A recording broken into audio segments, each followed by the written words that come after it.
It is indeed very much a family business, and it was founded by my great-grandfather. About 1849 was the date we put on it, and he was actually from a farming family in Cornwall, when he was apprenticed to the local bootmaker. And in those days, bootmakers, or cobblers perhaps as they were called, were in every village. And he was talented and ambitious, and he took it upon himself to come to London. He walked to London, and in those days you either went by sea, or if you hadn't got any money, you had to walk, which was quite a long way. In those days, you know, bespoke shoemaking was very common. It was only just starting to change and become ready-made, factory-made shoes. It was a gradual process. And we've simply carried that on in the family. We've turned our face against machines and machinery and stuck to making them by hand in the traditional way.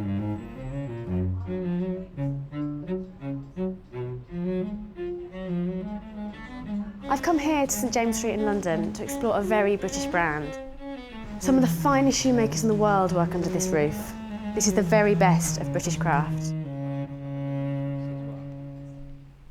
So what's the first stage of all this? We start with taking a draft of the feet of each foot left and right. We measure around the joint, the widest part of the foot where the big toe joint is. Okay. We take one around the instep, sort of middle of the foot, Yep. around the arch and the top of the foot. Then we take one of the heel, which is from where the top of the foot hits the leg. Once the last is made, we need to make a pattern for the upper.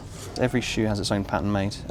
Every last, every style of shoe made on the last is a new pattern. And then once the patterns are done and the various components of the shoe is made, that will essentially be sewn together in the leather like that. Like that. And all these jobs are done by different people, aren't they? Yes, so once the last maker's made the last, Yep. the pattern maker then makes the pattern. Then they go off to the clicker, who lays the paper on top of the leather. Yep.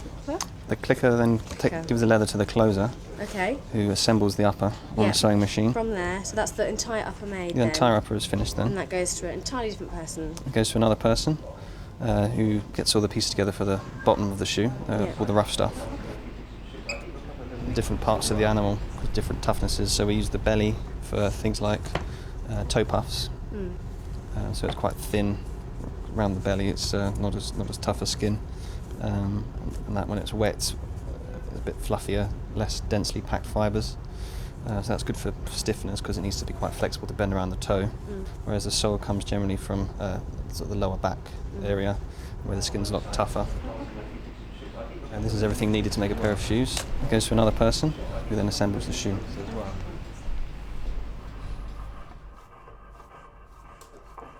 All the threads are made for each requirement of the shoe, and they count the strands out individually, and then it's got to be waxed and twisted together, all by hand.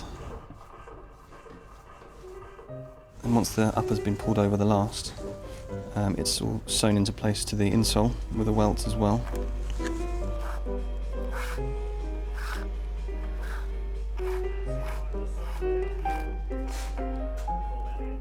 And then the heel is built one layer at a time.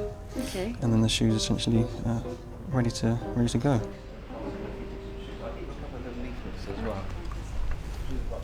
And the final part, once it's been socked, is just a few layers of polish needs to be applied to the shoe. The more the better, you can never over polish a shoe. And then everything's polished and finished, and what happens then? And then they get put on the expansion bench, and Mr. Lobb comes down to make sure they're up to standard, and then they're ready to go to the customer. So he signs off every pair of yes. shoes himself. That's amazing. I mean, I'm following off my uncle, who was in the business for 50 years and died in 1993. But he was always very keen to keep the firm going and keep the craft going. And of course, you can't unless you've got young people. You can't go out to a school and be taught how to do it. You have to sit by a craftsman and learn on the job, whether it's making the lasts or making the shoes themselves. The craftsmanship is very much the same. Very little has changed. It's all using the same tools that, and I sometimes think if my great-grandfather walked in, he'd feel very much at home.